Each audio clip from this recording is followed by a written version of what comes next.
ರಾಜ್ಯ ಬಿಜೆಪಿಯಲ್ಲಿ ಇವತ್ತು ಕೋಲಾಹಲದ ಸ್ಫೋಟಕ ದಿನ. ಒಂದು ಸದಾನಂದ ಗೌಡರದ್ದು ಎನ್ನಲಾದಂತಹ ಧ್ವನಿಯ ಒಂದು ಆಡಿಯೋ ಬಹಿರಂಗಗೊಂಡಿತ್ತು. ಅದರಲ್ಲಿ ವಿಜೇಂದ್ರ ಅವ್ರನ್ನ ಕಿಕ್ಔಟ್ ಮಾಡೋ ಪ್ಲಾನ್ ಡಿಸ್ಕಷನ್ ಆಗುತ್ತೆ. ಅಂದರೆ ಇಂಗ್ಲಿಷಲ್ಲಿದೆ, ದೆಹಲಿಯ ನಾಯಕರೊಬ್ಬರಿಗೆ ಅವರು ಹೇಗೆ ಕಿಕ್ಔಟ್ ಮಾಡಬೇಕು ಮತ್ತು ಯಾವಾಗ ಕಿಕ್ಔಟ್ ಮಾಡಬೇಕು ಅಂತ ಸದಾನಂದ ಗೌಡರದ್ದು ಎನ್ನಲಾದಂತಹ ಧ್ವನಿ ಅದನ್ನು ಡಿಸ್ಕಸ್ ಮಾಡುತ್ತೆ. ಇದು ದಿಢೀರಂತ ಬಿಜೆಪಿನಲ್ಲಿ ಏನೋ ಸಂಚು ನಡೆದಿದೆ, ಒಳಸಂಚು ನಡೆದಿದೆ ಎನ್ನುವ ಗುಮಾನಿಗಳಿಗೆ ಕಾರಣ ಆಗಿ ಸಾಕಷ್ಟು ಕೋಲಾಹಲಕ್ಕೆ ಕಾರಣ ಆಯಿತು. ಇದು ಹೊರಗೆ ಬರ್ತಿದ್ದ ಹಾಗೆಯೇ ಮತ್ತೊಂದೆಡೆ ವಿಜೇಂದ್ರ ಯಡಿಯೂರಪ್ಪ ಅವರ ಕುಟುಂಬದ ಬೆಂಬಲಿಗ ರೇಣುಕಾಚಾರ್ಯ ಅಕ್ಷರಶಃ ಗುಡುಗಿದ್ರು. ನಾವು ಅಂತಹ ಪದಚ್ಯುತಿಯ ಯತ್ನ ನಡೆದ್ರೆ ಸುಮ್ಮನೆ ಕೂರಲ್ಲ ಅಂತ ಎಚ್ಚರಿಕೆಯ ಸಂದೇಶ ಕೊಟ್ಟರು. ಹಾಗಾದ್ರೆ ಈಗಾಗಲೇ ಅಡ್ಡ ಮತದಾನದ ಹೊಡೆತಕ್ಕೆ ನಲಗಿರುವ ಬಿಜೆಪಿನಲ್ಲಿ ಏನೆಲ್ಲ ಆಗ್ತಾ ಇದೆ, ಈ ಬಗ್ಗೆ ಇಂದಿನ ಮಾತು ಮಂಥನ ಸ್ನೇಹಿತರೆ. July August September October kick out, July August September October kick out. ಆದ ಕಾರಣ ಇದರ ಬಗ್ಗೆ ನೋ ಕಮೆಂಟ್ಸ್. ಇದಕ್ಕಿಂತ ಹೆಚ್ಚು ನಾನು ಏನು ಹೇಳಲಿಕ್ಕೆ ಇಷ್ಟಪಡ್ತೀನಿ. ಒಳಸಂಚು ಬಹಿರಂಗವಾಗಿ ನಿಮಗೆ ತಾಕತ್ತಿದ್ರೆ ವಿಜೇಂದ್ರ ಬದಲಾವಣೆ ಮಾಡಿ ಅಂತ ಹೇಳ್ಬಿಡಿ. ಗೆಳೆಯರೆ, ಬಿಜೆಪಿ ಅಡ್ಡ ಮತದಾನದ ಹೊಡೆತಕ್ಕೆ ನಲುಗು ಹೋಗಿದೆ. ಇದರ ಬೆನ್ನಲ್ಲೇ ಇದೀಗ ಆಡಿಯೋ ಹೊಡೆತ.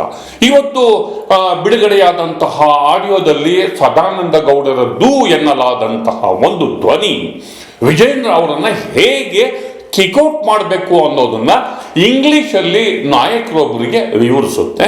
ಅದರಲ್ಲಿ ಜುಲೈ ಆಗಸ್ಟ್ ಸೆಪ್ಟೆಂಬರ್ 3 ತಿಂಗಳು ಬಿಡಿ, ಆಮೇಲೆ ಕಿಕ್ಔಟ್ ಮಾಡಿ, ಈಗ ಮಾಡಿದ್ರೆ ಲಿಂಗಾಯತರಿಗೆ ಸಿಟ್ಟಾಗುತ್ತೆ. ಇದು ಸಾರಾಂಶ. ಅಂದರೆ ಇದನ್ನ ನೋಡ್ತಿದ್ದ ಹಾಗೇನೆ ಎಂಥವರಿಗೂ ಕೂಡ ಏನೋ ಒಳಸಂಚು ನಡೆದಿದೆ, ವಿಜೇಂದ್ರ ಅವ್ರನ್ನ ಕಿತ್ತಾಕ್ತಾರ. ಹಾಗಾದ್ರೆ ಆ ಒಳಸಂಚು ಏನು? ಕೆಲವು ಹಿರಿಯ ನಾಯಕರು ಈ ಸಂಚಿನಲ್ಲಿ ಏನಾದರೂ ಭಾಗಿಯಾಗಿದ್ದಾರೆ. ಇಂತಹ ಬೇಕಾದಷ್ಟು ಪ್ರಶ್ನೆಗಳು ಉದ್ಭವ ಆದವು. ಈಗ ಸದ್ಯಕ್ಕೆ ಆ ಆಡಿಯೋದ ಒಂದು ತುಣುಕನ್ನ ನಾವು ನೋಡೋಣ. July August September October kick out, July August September October kick out. Right, Mr. BLS Joshi. Joshi is a major culprit man here. Sir, let it be, sir. I believe in God, sir. ಆಡಿಯೋದ ತುಣುಕನ್ನು ನೋಡಿದ್ವಿ. ಇದು ಬರ್ತಿದ್ದ ಹಾಕಿನೇ ಖುದ್ದು ಸದಾನಂದ ಗೌಡ್ರೆ ಗಾಬರಿ ಆದ್ರು. ನಾನು ಅದನ್ನು ಹೇಳಿಲ್ಲ, ಅದು ನನ್ನ ಧ್ವನಿ ಅಲ್ಲ, ಕೆಲವು ಪೇಮೆಂಟ್ ಮೀಡಿಯಾಗಳು ಅದನ್ನು ಹಾಕ್ತಿವೆ, ಇದನ್ನ ಎಐ ಮೂಲಕ ಅದನ್ನು ಸೃಷ್ಟಿಸಲಾಗಿದೆ ಅಂತ ಕಂಪ್ಲೀಟ್ ಅದನ್ನು ಡಿನೇ ಮಾಡಿದ್ರು. ಅದರ ಪ್ರತಿಕ್ರಿಯೆ ಕೂಡ ನೋಡೋಣ.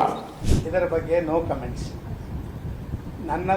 ನನ್ನದಲ್ಲದಂಥ ಆಡಿಯೋಗೆ, ನನ್ನದಲ್ಲದಂಥ ವಿಡಿಯೋಗೆ ನಾನು ಯಾವುದೇ ಸಂದರ್ಭದಲ್ಲಿ ಇಷ್ಟವರೆಗೂ ಉತ್ತರ ಕೊಟ್ಟಿಲ್ಲ, ಮುಂದೆಯೂ ಉತ್ತರ ಕೊಡಲ್ಲ.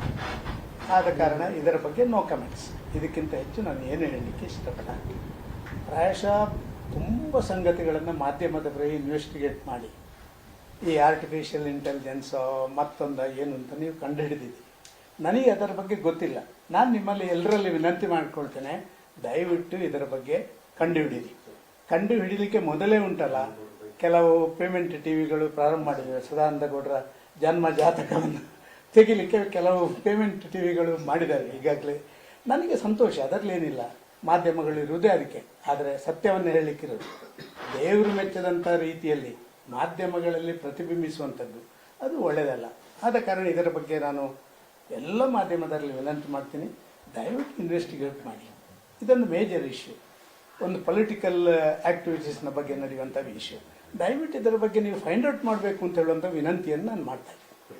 ಹೀಗಾಯ್ತು, ಸದಾನಂದ ಗೌಡರು ಅದನ್ನ ಡಿನೇ ಮಾಡಿದ್ರು, ಅವರು ಅದನ್ನ ಹೇಳಿಲ್ಲ ಅಂತ ನಾವು ಅದನ್ನ ತಿಳ್ಕೊಳ್ಳೋಣ. ಯಾಕೆ ಅಂತಂದ್ರೆ ಅದು ಧ್ವನಿಯನ್ನ ದೃಢೀಕರಿಸಬೇಕಾದ್ರೆ ಅದಕ್ಕೆ ಆದ ಪ್ರೊಸೀಜರ್ಸ್ ಇವೆ.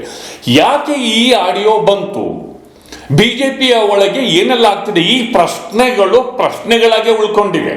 ಅವು ಡಿನೇ ಮಾಡಿದ ನಂತರವೂ ಕೂಡ ಈ ಪ್ರಶ್ನೆಗಳು ಪ್ರಶ್ನೆಗಳಾಗಿಯೇ ಉಳ್ಕೊಂಡಿವೆ. ಇಲ್ಲಿ 2 ಭಾಗ ಇದೆ ಆಡಿಯೋದಲ್ಲಿ. ಒಂದು ಭಾಗದಲ್ಲಿ ಸದಾನಂದ ಗೌಡರು ವಿಜೇಂದ್ರ ಅವ್ರನ್ನ ಕಿಕ್ಔಟ್ ಅಂದರೆ, ಪ್ರದೀಪ್ ಎನ್ನುವ ಅವರ ಜೊತೆ ಅವರು ಮಾತಾಡ್ತಾ ಒಂದು ಪಾಯಿಂಟಲ್ಲಿ ಏನು ಹೇಳ್ತಾರೆ, BLS ಮತ್ತು ಜೋಶಿ ಡಬಲ್ ಗೇಮ್ ಮಾಡ್ತಾರೆ ಅಂತ ಹೇಳ್ತಾರೆ. ಆಮೇಲೆ ಜೋಶಿಯವರೇ ಇದರ ಮೂಲ ಅನ್ನುವ ಶಬ್ದವನ್ನು ಕೂಡ ಹೇಳ್ತಾರೆ. Who is BLS? BLS ಅಂದ್ರೆ ಯಾರು? BL ಶಂಕರ್ ಅವರ.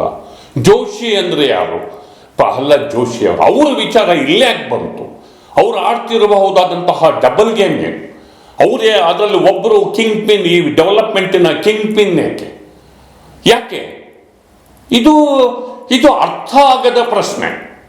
ಅಂದರೆ ಕೆಲವು ಸೀನಿಯರ್ ಗುಂಪುಗಳು ದೆಹಲಿಯಿಂದ ವಿಜೇಂದ್ರ ಅವರ ವಿರುದ್ಧ ಒಂದು ರೀತಿಯಲ್ಲಿ ಸಂಚನ ರೂಪಿಸ್ತಿದಾರ, ನನಗೆ ಗೊತ್ತಿಲ್ಲ. ನಾನು ಆ ಹೆಸರುಗಳಂದ್ರೆ ಯಾರು ಅನ್ನುವ ಪ್ರಶ್ನೆಯನ್ನಷ್ಟೇ ಎತ್ತುತ್ತಿದ್ದೇನೆ, ಮತ್ತು ಯಾಕಾಗಿ ಅನ್ನುವ ಪ್ರಶ್ನೆಯನ್ನಷ್ಟೇ ಎತ್ತುತ್ತಾ ಇದ್ದೇನೆ. BJPನಲ್ಲಿ ಇದೆಲ್ಲವೂ ಸರಿ ಇಲ್ಲ, ವಿದ್ಯಮಾನ ಸಿಡಿಯಲು ಸಜ್ಜಾಗಿರುವಂತಹ ವಿದ್ಯಮಾನವೇ. ಈ ಪ್ರಶ್ನೆ ಈಗ ಉದ್ಭವ ಆಗ್ತಾ ಇದೆ. ಅಡ್ಡ ಮತದಾನದ ನಂತರ ಉದ್ಭವ ಆಗಿದೆ. ಹಾಗಾದ್ರೆ ಕೆಲವು ನಾಯಕರ ಕೃಪೆಯಿಂದ ಬಿಕ್ಕಟ್ಟನ್ನ, ವಿಜೇಂದ್ರ ಅವರನ್ನ ಬಿಕ್ಕಟ್ಟಿಗೆ ತಿರುಗಿಸ್ಲಿಕ್ಕಂತಲೇ ಅಡ್ಡ ಮತದಾನ ಆಯ್ತಾ? ಈ ಪ್ರಶ್ನೆ ಕೂಡ ಉದ್ಭವ ಆಗಿದೆ. ಸೊ ಇದು ಬೆಳಕಿಗೆ ಬರ್ತಿದ್ದ ಹಾಗೇನೆ ಅವರ ಬೆಂಬಲಿಗರಾದಂತಹ ರೇಣುಕಾಚಾರ್ಯ ಗುಡುಗಿದ್ರು, ವಾರ್ನಿಂಗ್ ಸಂದೇಶವನ್ನ ಕಳಿಸಿದ್ರು. ಅವರ ಪದತ್ಯಾಗ ಮಾಡಿದರೆ ನಾವು ಸುಮ್ಮನಿರಲ್ಲ ಅನ್ನುವ ಸಂದೇಶ ಕಳಿಸಿದ್ರು. ಇಲ್ಲಿವರೆಗೆ ಬಂದು ನಿಂತು ಅವರ ಪ್ರತಿಕ್ರಿಯೆ ನೋಡೋಣ. ವಿಜೇಂದ್ರ ಪಕ್ಷವನ್ನು ಕಟ್ಟಿ ಬೆಳೆಸಿದರೆ ಯಡಿಯೂರಪ್ಪನವರಂತೆ. ಇವತ್ತು ಅವ್ರ ಕೊಡುಗೆ ಇದೆ. ಈ ವಿಜೇಂದ್ರ ಅವರ ನೇತೃತ್ವದಲ್ಲೇ ಗಟ್ಟಿಯಾಗಿ ಹೇಳ್ತೀನಿ, ವಿಜೇಂದ್ರ ಯಾರು ಬದಲಾವಣೆ ಮಾಡ್ಬೇಕಂತ ಹೇಳ್ತಾರ ಒಳಸಂಚು ಬಹಿರಂಗವಾಗಿ ನಿಮಗೆ ತಾಕತ್ತಿದ್ರೆ ವಿಜೇಂದ್ರ ಬದಲಾವಣೆ ಮಾಡಿರಿ ಅಂತ ಹೇಳ್ಬಿಡ್ರಿ. ಯಡಿಯೂರಪ್ಪನ ಅವಶ್ಯಕತೆ ಇಲ್ಲ ಅಂತ ಹೇಳ್ಬಿಡ್ರಿ. BJPಗೆ ನಾನು ಸವಾಲು ಹಾಕ್ತೀನಿ ಅಂತರಿಗೆ. ಯಡಿಯೂರಪ್ಪನ ಅವಶ್ಯಕತೆ ಇಲ್ಲ, ಯಡಿಯೂರಪ್ಪನವ್ರ ಪಾರ್ಟಿನೇ ಕಟ್ಟಿಲ್ಲ, ಯಡಿಯೂರಪ್ಪ ಇನ್ನು ಬೇರೆಯವ್ರು ಕಟ್ಟಿದ ಪಾರ್ಟಿ ಬಂದು ಕೂತ್ಕೊಂಡ್ರು. ಸ್ವಾಮಿ, ನೀವೆಲ್ಲ ಯಡಿಯೂರಪ್ಪನವ್ರು ಕಟ್ಟಿದ ಪಾರ್ಟಿಗೆ ಭಾಳ ಮುಖ್ಯಮಂತ್ರಿಗಳಾದರು, ಸಚಿವರುಗಳಾಗಿದ್ದಾರೆ. ಇವತ್ತು ಶಾಸಕರಾಗಿದ್ದೀವಿ ಅಂದರೆ ದಕ್ಷಿಣ ಭಾರತದಲ್ಲಿ ಕರ್ನಾಟಕದ ಯಡಿಯೂರಪ್ಪ ಮಾತ್ರ. ದೇಶಕ್ಕೆ ಮೋದಿ ಹಂಗೆ ಕರ್ನಾಟಕ ಯಡಿಯೂರಪ್ಪದೆ. ಇನ್ನು ಮುಂದೆ ವಿಜೇಂದ್ರ ಬಗ್ಗೆ ಅನಗತ್ಯವಾಗಿ ಮಾತಾಡಿದರೆ ನಾವು ಮಾಜಿ ಶಾಸಕರು, ಮಾಜಿ ಸಚಿವರು ಅನೇಕ ಕಾರ್ಯಕ್ರಮ ಮಾಡಿದ್ವಿ. ಯಡಿಯೂರಪ್ಪನವರು ವಿಜೇಂದ್ರ ಮತ್ತು ಮೇಲಿನ ಹೇಳಿಕೆ ನಿಲ್ಲಿಸಿದ್ದೀವಿ. ಇನ್ನು ಮುಂದೆ ಈ ರೀತಿ ವಿಜೇಂದ್ರ ಬಗ್ಗೆ ಹಗುರವ ಮಾತಾಡಿದರೆ, ಅವ್ರು ಉಳಿಸೋಕ್ಕೆ ಷಡ್ಯಂತ್ರ ಮಾಡಿದ್ರೆ ನಾವು ಸಹಿಸಲ್ಲ ಅಂತ ಹೇಳಕ್ಕೆ ಇಚ್ಛೆ ಪಡ್ತೀವಿ. ಎಲ್ಲರ ಪ್ರತಿಕ್ರಿಯೆ ನೋಡಿದ್ವಿ. ಒಂದು ವರದಿಯನ್ನು ನಿಮ್ಮ ಮುಂದೆ ಪ್ರೆಸೆಂಟ್ ಮಾಡಿದ್ದೇನೆ. BJPಯ ವಿದ್ಯಮಾನ ಯಾವ ಕಡೆಗೆ ತಿರುಗುತ್ತೋ ಕಾದು ನೋಡೋಣ. ದಯವಿಟ್ಟು ಈ ಪೋಸ್ಟ್ ನೋಡಿ, ಲೈಕ್ ಮಾಡಿ, ಶೇರ್ ಮಾಡಿ, ಸಬ್ಸ್ಕ್ರೈಬ್ ಮಾಡೋದಕ್ಕೆ ಮರಿಬೇಡಿ ಗೆಳೆಯರೆ. ನಮಸ್ಕಾರ.